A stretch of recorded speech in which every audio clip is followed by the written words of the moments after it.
Hello everyone, good morning. My name is Edwin Pineda, home business dad, owner of edwinpineda.net. Today our topic is about money and its relation to your financial abundance. No? Sinasabi mo, bakit yung iba may pera, may maraming pera, samantalang ako walang pera, mahirap ako. Okay, bakit hindi ko kaya maka-afford ng something na kayang bilhin samantalang sila kaya nilang bumili. Okay? Let's start with the history, no, yung about the money. Nung unang panahon, there was no money. Wala pang pera. And if you want something, no, dati, let's say meron kang lupa and gusto mo ng baka, what will happen is you will exchange your lot to the baka, no, to the cow. Okay? I'm sorry about that. To the cow. And then, mag-uusap kayo ng may-ari ng baka kung ilang baka yung ipapalit niya dun sa lupa mo. Okay? And kung sa tingin ng may-ari ng baka na yung lupa mo is equivalent ng 20 baka, magkakasundo kayo, and then kung okay sa'yo, na okay lang sa'yo na 20 baka talagang halaga nung lupa mo, magpapalitan na kayo. Ang tawag doon is barter, no? Walang no money exchange of goods or services. So palit kayo ng goods. And so money is really does not exist, no? And until today, actually, money is just a paper. It is just a coin na ginagamit natin to exchange from services or goods. Kung gusto mo bumili o may papagawa ka, ginagamit lang natin money as medium. Pero what is really important is yung sinisimbolize ng money. And the money or the pera, the money symbolizes the value. Okay? Yung value. Di ba naalala niyo yung kwento kanina? Yung value, yung halaga ng lupa, equivalent sa halaga ng 20 baka. Okay? So, nagpalit sila. So, yung money symbolizes value. And what is that relationship to you? Okay? So, dapat pala, in ourselves, we increase our value, no? Kailangan pala binibigyan mo ng halaga yung sarili mo. And there are many ways na pwede mong bigyan ng halaga yung sarili mo.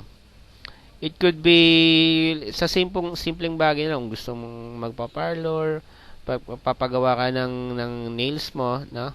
At least binibigyan mo ng value yung sarili mo, binibigyan mo ng halaga, and in return, tumataas yung confidence mo. Pag tumataas yung confidence mo, that is the time na pwede ka namang magbigay ng value to others. Okay?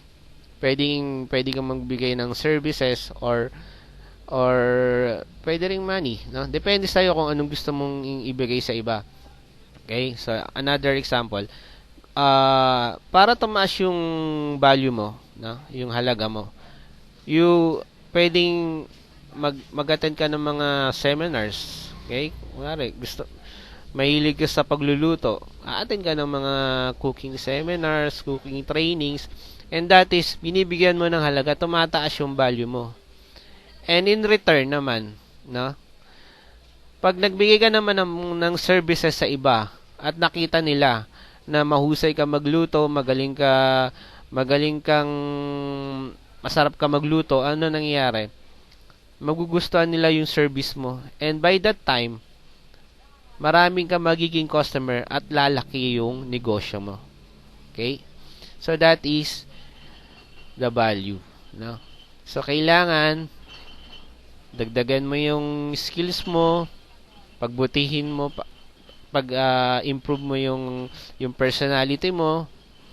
So, you increase your value, and then, the value na na-increase mo is i-share mo naman sa iba.